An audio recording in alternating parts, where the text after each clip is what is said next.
Good evening, this is Watson. This was going to be probably the first of many blindfold videos I'm making for chess. Right now, trying to increase my blindfold skill, and today I played an interesting game against a coworker of mine. For the first time I was able to hit 20 moves blindfolded against someone. And at the end of the game, well, I'm not going to spoil it for you, um, but I'll just go over the moves. So normally when you play blindfold against someone, it's really nice to be white because if you're white, you're used to playing from the bottom of the board, so you're looking up, and it's easier if you're white. Versus if I'm playing as black, um, if I remember in the game, I didn't look at the board in my head from black side. I actually looked at the board from white side most of the time, and that's just the way I'm. Like you see here, I'm staring at the board, at it as black and white at the bottom. So that's how I normally play. But um, eventually, I want to get my skill up to where I can look at it from both sides of the board and practice playing against myself that way. But the first game, well, the only game we played for now. Hopefully, there will be more in the future. Um, Started with e4, then went e5, knight f3, and knight f6. I played this hoping that we would get into of course, the Stafford Gambit that a lot of people have heard of. And I didn't exactly know how strong the opponent was. They said they were really good for having only learned a few years ago. And they seemed to be, from looking at this game, a good challenge. But I wanted to test them out and see, okay, what openings can I get against them? So, knight f6, and as I'm playing blindfold, I'm thinking in my head, all right, so now both of us have blocked our queens. Our queens cannot go out. So that's what we need to focus on. And pawns are controlling these squares here. The next move kind of shocked me. Played d3, which the computer gives as a dubious move, interesting move, mainly because this is sort of a passive move against already my passive knight f6, going for a drawish opening. So white is claiming no advantage at all, and actually the engine gives a 0.1 for black here. I responded just attacking the center, controlling the center with knight c6, which clamps down on d4, defends the e5 pawn, so we don't have any more Stafford Gambit, or it's not really a gambit anymore, no tricks. Opponent played c3, which I thought was really weird, not at all sneaky. They're clearly planning to play d4, and funny enough, this has actually been played in master games before. c3 was played in 185 games up to this point, and the only other move for white here at the top is bishop e2, which came out in 278 games according to the Elite Chess database. So c3 is not a strange move at all. After all, they did play d3, defending the pawn and intending to push the center. But the only thing in this position is this bishop here is kind of sad. It wants to be out, and because of the play, it's not able to get out. So c3 is played, and you don't really have to think about the next move. If you see your opponent slowly playing in the center, not occupying the center at all, you almost always strike the center immediately, gain space, and challenge the center. d5. And black is sitting here comfortable. Computer gives zeros, already equalized. Position seems good. And d4. And here, looking at this position in my head, I can't really see the board in my head, but looking at the pawns, it was definitely exciting because you see, how often have you seen this in your games? Probably very, very little. A square formation, all the pawns are occupying the center. We've got these knights on there and one pawn here on c3. So I was really happy in this position, and you see it gives question marks because it's a blunder. Because okay, yes, you are gaining the center, but at the same time, black has no problems, and black might even win a pawn, or in fact is going to win a pawn with just simply d takes e4. And there's a lot of ways white can go wrong here. What I hoped was that, well, before I show you that, let me show you another alternative move to that. Another equally good move would be knight takes e4, with the idea I'm just going to hold the pawn, and I have taken out one of the central pawns. And if black decides to take, it's actually going to be a big mistake. Just simply bishop c5, really powerful move, attacks the f2 pawn, and white's going to be hurt and trying to defend it. So bishop e3, bishop takes bishop, f takes e3, and black just simply castles. And you see the pawn on e5 is weak, the pawn on e3 is weak. White just has this, black has a simple plan of just playing bishop g4 and rook e8, and they're going to get back the other pawn.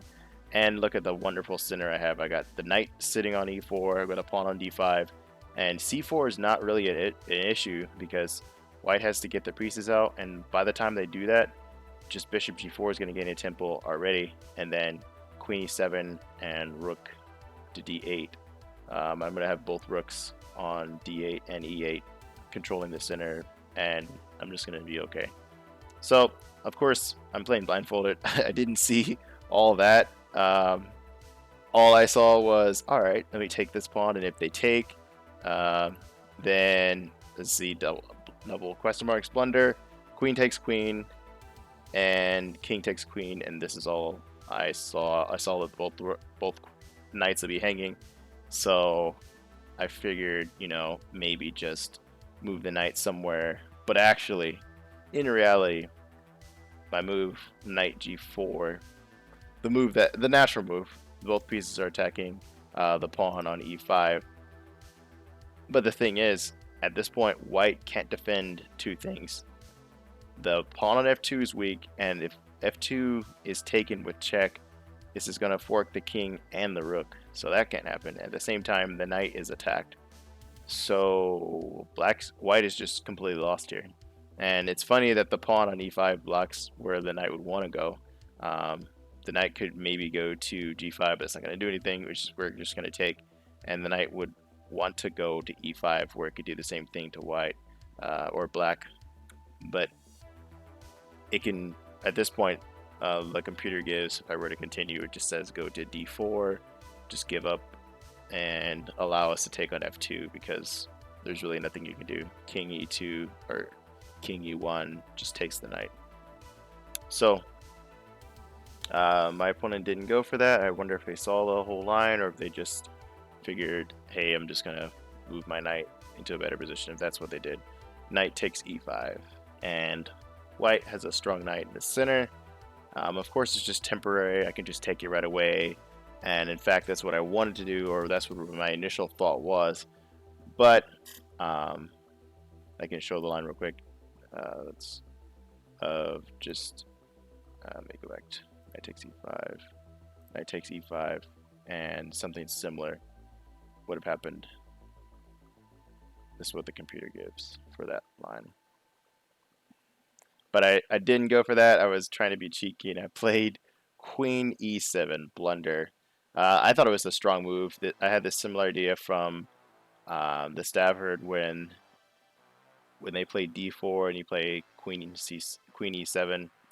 Same idea. The problem is there's a pawn in the way, so I can't really do anything about it. Wouldn't be as strong if that pawn on e4 wasn't there. That would be way stronger. But the problem with this move is very easy to see. White has one developing move that just develops with the temple and attacking at the same time while defending the knight that's attacked twice, and that's just simply bishop b5. So okay, I thought okay, bishop d7, and now, you know, I'm struggling in my head, hoping he doesn't see this because we've got two pieces attacking this knight. So no matter what I do, I'm going to end up with an isolated pawn on c6, and that's not going to be pretty for me.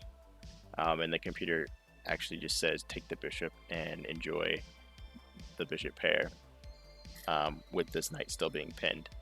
But luckily, very luckily for me, this was one of the biggest misses in the game. And instead right here, he played d5, which totally gives the game on the spot. And seeing this blindfolded, this is already move 8. And this position is kind of clear to me still. So I'm like, alright, maybe I've got a chance. Maybe I got a chance here. Knight takes knight, of course, and not bishop takes bishop, but just a4. And the next few moves don't really mean too much.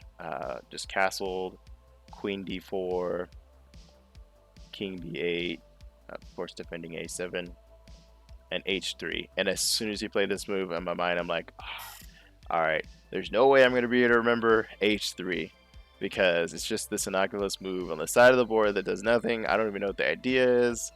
Right, I'm happy that he still hasn't castled yet because I feel like I might have something here. And so I just continue with attacking. Bishop takes bishop, a takes b5, and I figured, yep, I got everything together. I can just play one move, and I'll be good. Knight c6, double question mark. This is move 12, and somehow my opponent called out, yep, I took the knight. I'm like, yes, thank you, because now this rook is going to take the queen, forgetting that, of course, there's another pawn on b5. So now, faced with these two pieces ganging up on the a7 square, and if that were to happen right now, king would go there, and that would be mate. So, of course, I'm panicking, trying to figure out what to do. I don't know if my opponent actually sees how winning he is at this point. Or it could be, I mean, right now, technically, I could just trade the queens, which I didn't really think of. Just simply queen c5 trades the queens, or tries to get the pawn back, and it's just, we just trade the queens and we keep going on with the game of chess. But instead I played a6, and already white is doing really good. Bishop e3, and I'm like, oh man, how do I get out of this? I really wanted to play rook d5 and just take the L, but I realized that queen would go in, king would go somewhere, and just queen there's mate, so I couldn't do that. So I thought for a few minutes here, a very long time actually, and right now, at this point, we'd already been playing for over an hour and a half. The way I was able to play blindfolded was after every few moves, I would say a question of, okay, where can this piece go? Where can that piece go? I didn't see the board in my head. I just saw that there were moves. I thought in my head, okay, these pieces are where they've moved. And in my head, I'm like, okay, the silly knight on b1 still hasn't moved yet. The king is still not castled. Whew, I still might have something. This rook is open. And then this weird pawn on c3 is blocking, and if he ever plays c4, I'll never be able to take this d pawn, and it'll be really strong. So I saw that in my head. I didn't see this actual position. I couldn't see the whole board, but just those moves. But as we continue, again, I missed a chance to just trade the queens. Queen c5 forces a trade of queens, or at least the queens are going to go somewhere. Of course, if he doesn't take it, just move somewhere. I can just take this pawn. And at that point, I'll be doing okay. Might be doing okay. So, and the computer just gives this line. And yeah, things aren't as bad right now. I mean, I'm down a pawn, I'm down a piece, but I mean, it's not the end of the world. And by that, I mean, what I played in the game is the end of the world, because I played king c8 just trying to get out of there, and it's already forced mate 4, which luckily my opponent didn't see. But if you just try to think for a second, pause the video, and try to find mate in 4. First you look for checks, captures, threats, little pieces attacking big pieces, pawn breaks, and you have one check, which is c takes b7, and that's pretty much the only check. So calculate that move and maybe calculate queen a7.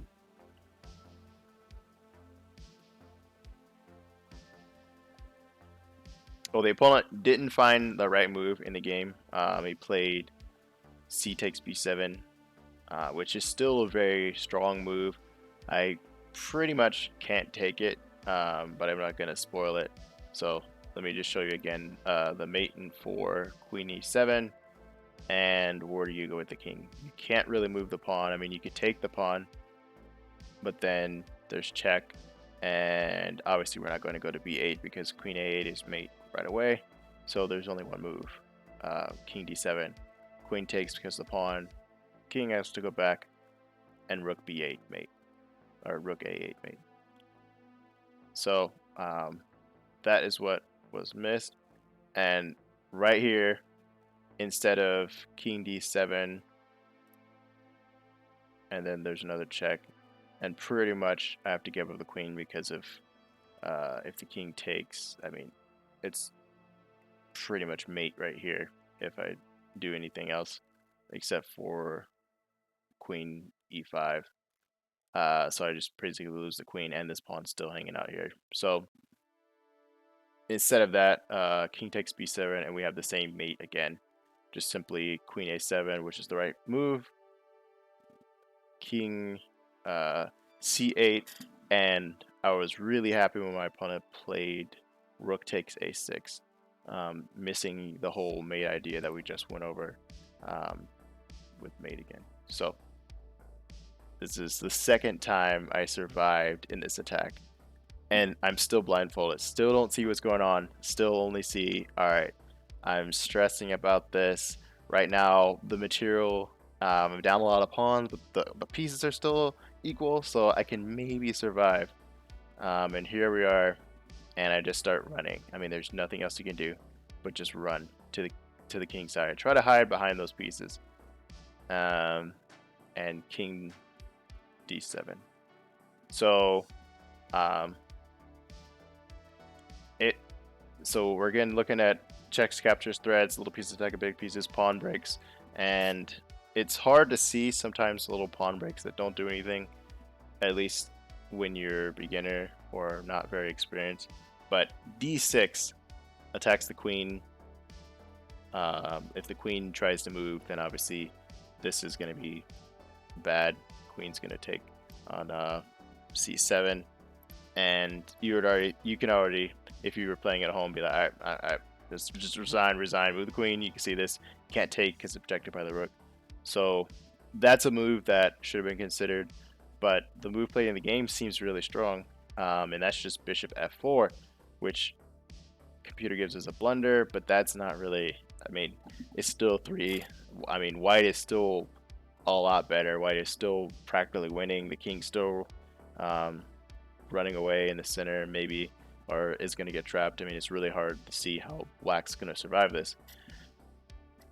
But it's not the most accurate move, and allows me to do a little sneaky trick here. E3. And the computer gives us as a blunder because it gives this majestic line, bishop takes c7, which, I mean, most people are thinking, okay, why didn't you just take with a queen? But then after king e8, maybe you're going to trade queens. Maybe that's what it was. And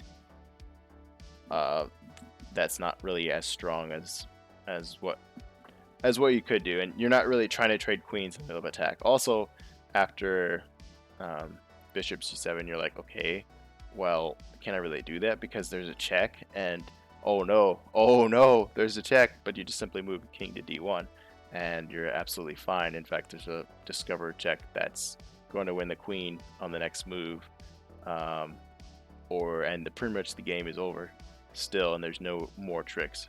And of course, don't go to king f1 because boom, instant mate.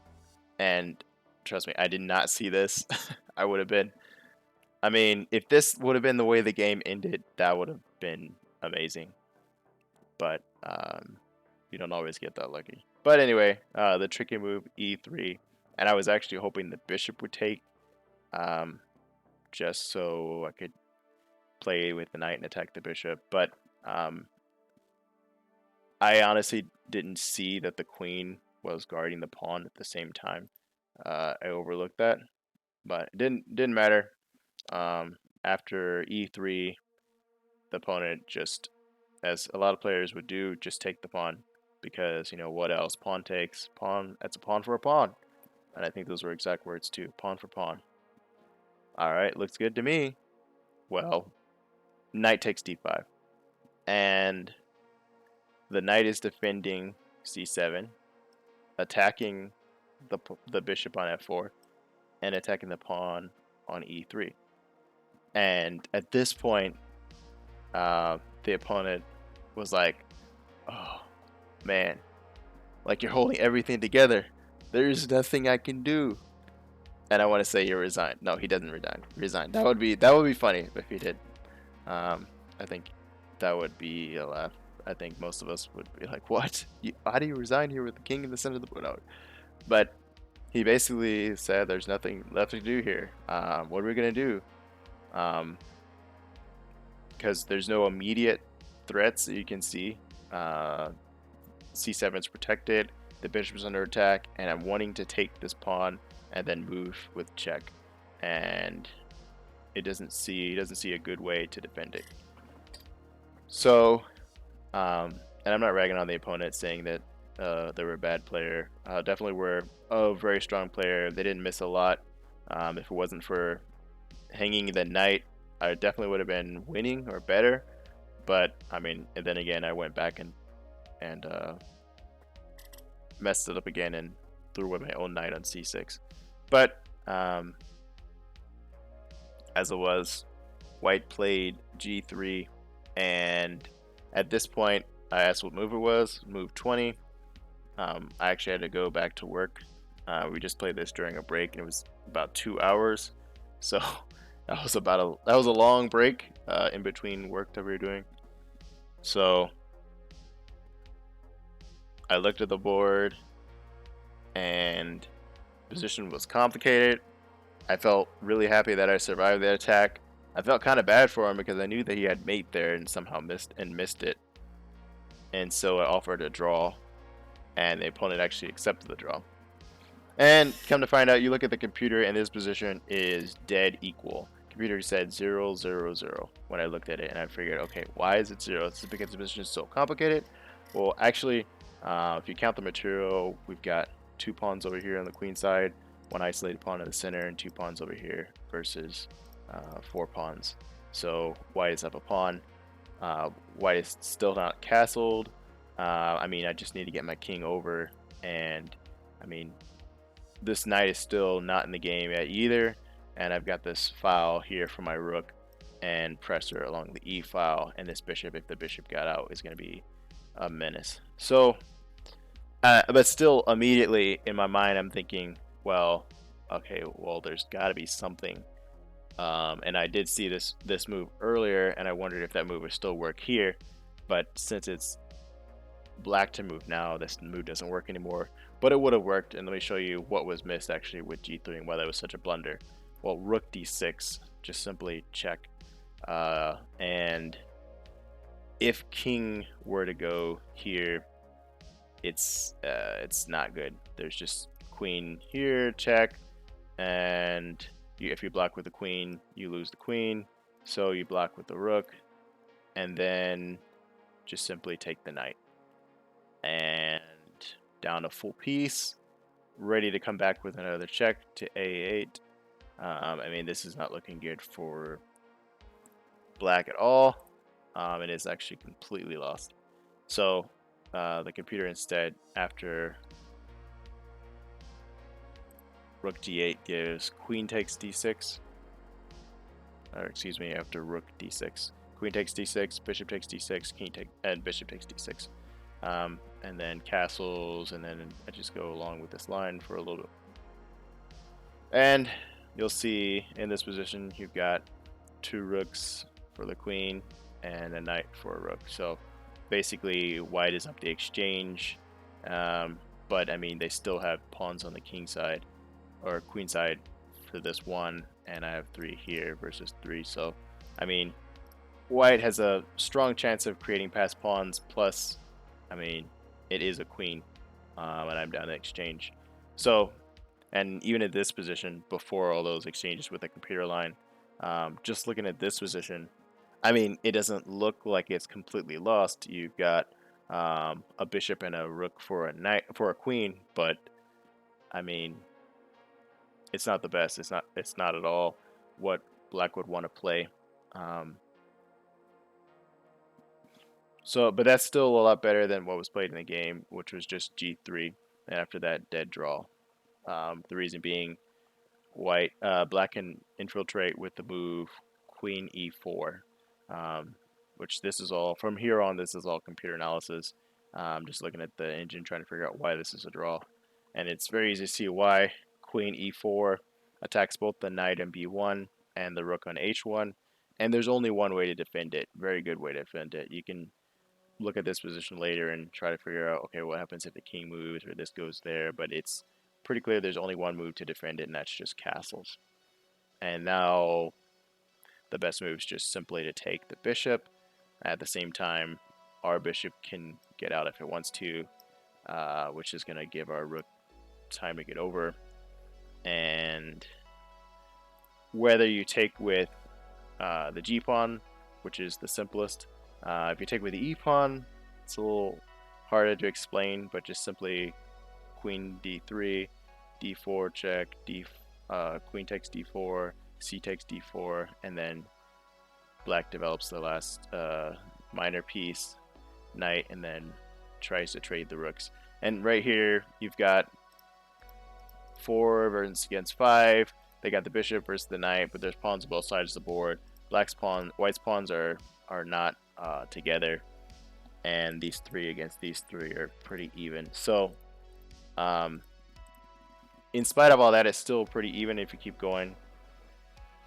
You'll see this position, and the computer is calling this a draw, which it's not hard to prove why. Again, you've got a rook and a bishop, which the bishop is going to be better than the knight in this position with these pawns all over the place, and it's essentially white's just up 1 pawn, and that's not enough to force a win, especially when the pawn structure is so broken over here on the queen side.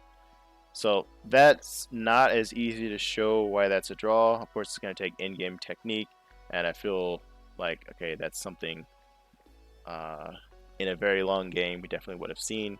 Like, this was a 2-hour game, blindfolded for all of it. So, of course, if I had been seating over the board, this would have been probably a better high-level game, I guess. We would have played better moves. Or at least I would hope so. So that was G takes F4 or E takes F4. If you look at G takes F4, here it's a lot easier to see why this is drawish. First King E8, and if you look at the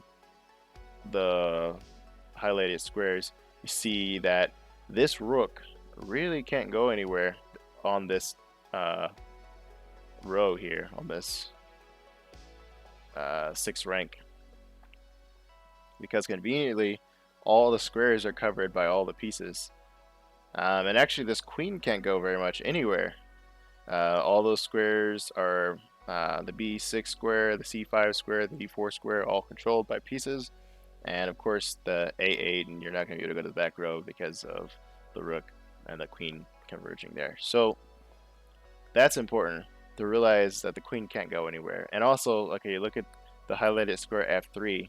If the queen can get in, then they can just start checking, and this could be a perpetual check. So what do? Well, let's see. The first move that comes to mind, or like the computer gives, is just rook A1, which is like, what? But if we look at the other moves, you'll see why that's the way. That's the first move, or the move that the computer gives. Well, for instance, queen takes c7. Well, okay, the problem with that move is now this pawn's hanging. And now pawn's hanging, king h2, queen e2 check, king g1, and there's going to be a perpetual here, I believe. Rook e1. If instead rook e1, rook e1, queen gets in, queen takes c7, queen g3, king f1, queen takes h3, king g1, queen g4 check, king f1, queen h3, and if you ever go to e2, there's going to be mate right away, and if you go to f2, then that's going to let the bishop come here and come down. So that's going to be the underlining theme throughout all this. Even if you look at the other line, white's going to get to some point where the checks are not going to stop. And if you ever move anything else besides moving the king back and forth between these squares, for instance, let's look here, another line, or rook a4 even, check, check, check, and back and forth, checks. And you'll see why. Okay, knight a3 seems to be okay. Well, not too bad. And this is actually the only move that, at first sight, the computer doesn't see as 0-0. It's like, okay, well, now you gave black a little bit of advantage, and so black's going to play h5. And let's see, white's going to be getting aggressive with knight b5. Oh no, it looks like they're going to be taking our pawn here. We just ignore it. We play bishop e7, which is the only move actually right here. And let's say knight d4, computer gives, queen takes, and this long line right here, and we have a drawish line. But back here, all the way back to rook d7, rook d3, we have 0.5 for black, negative 0.5. So black's already has a small advantage, and it's because now it seems like white is on the defensive, and black's gonna be able to get their king to safety, and the pieces are all out mobilized. So, and that was white being aggressive with knight a3, and it seemed like black was gonna do something over here, or white was gonna do something over here. Actually, if they actually take the pawn, it'd be worse. I don't have that line right here, but we can look at it real quick and see if they take after bishop e7. If they take, then just king f8, and let's see, b3,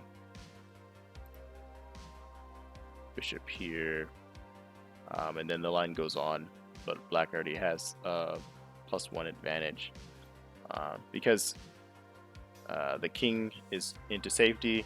These pieces are offside. This rook can't do anything because it has to guard the f3 square, otherwise the queen's going to get in. And this rook just wants to come down and come over here, and it's going to be lights out for white if white doesn't play perfectly. So that's why in this line you just have simply knight d4, queen check, and you have a complicated position, which we skip ahead to rook d3. You have +5, a slightly better game for black. And honestly, this is move 32. This is, if we're playing at a very high level between masters, this might be where the game starts. You know, I'd be like, all right, what are we gonna do here? Let's put our plan into motion. Let's have a dynamic middle game. But no, we're just looking at this from a blindfold game, and I'm trying to explain to you why back here, why this position after g3 was drawish. So if we look ahead and go back to the move, we looked at rook e1. Actually, we didn't look at rook e1. We looked at rook a4. We looked at queen takes c7. We looked at knight a3. And of course, I'm OCD. I can't get rid of these arrows. If rook e1, just queen comes in, like we said before, it's not protecting anymore, and it's going to be drawish. But perpetual. So the move, rook a1, and then queen g6, king h2, queen c2, king h1, queen e4. And you might wonder, okay, well, can't we just go to g1, g3? Can't we just go around? But if you ever go to g3, well, it doesn't. For one, it doesn't change anything. And if you try to go somewhere else, then we're just going to start our plan of bringing the bishop in, playing h5, getting our pieces down, and we're going to try to attack. It's still pretty drawish from a computer standpoint. At least it says 0-0 on pretty much every line at this point. So it just gives keying back and forth to these squares over and over and over. So hopefully that little bit of in-game kind of explained. I wonder if that helped us with looking at our end games, explaining draws, perpetual, and what we're fighting for. But that was a pretty interesting game. My mind's dead right now, so I'm just playing through the moves, trying to see if there's something that I missed here. Survived the attack because of one mistake, and was able to swindle my way out with that move, and after G3 reached a draw after 2 hours of playing blindfolded. Wow. So play through the moves one more time.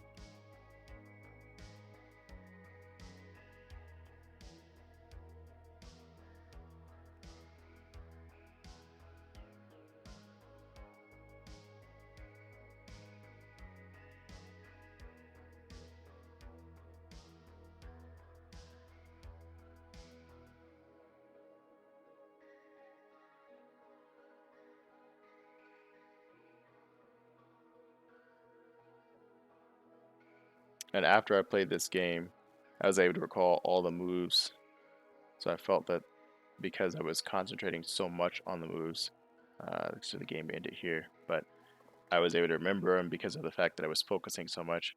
And also, I played Blitz afterwards, and I was just crushing the opponent like easily. Like I was calculating, seeing far in advance. I was being able to commit more of my focus to the game, or to looking at variations because of the fact that I was used to holding the position in my head as opposed to just lazily making moves, and just taking for granted that I can see the position. Because when you have to see it in your head, you have to think, okay, well, if I do this, what are they going to do? Because I can't see it, so I have to physically go through all the variations in my head and go, okay, well, if they go here, what if they do this? What if they do this? What if they do this? What if they do this? Is there a check?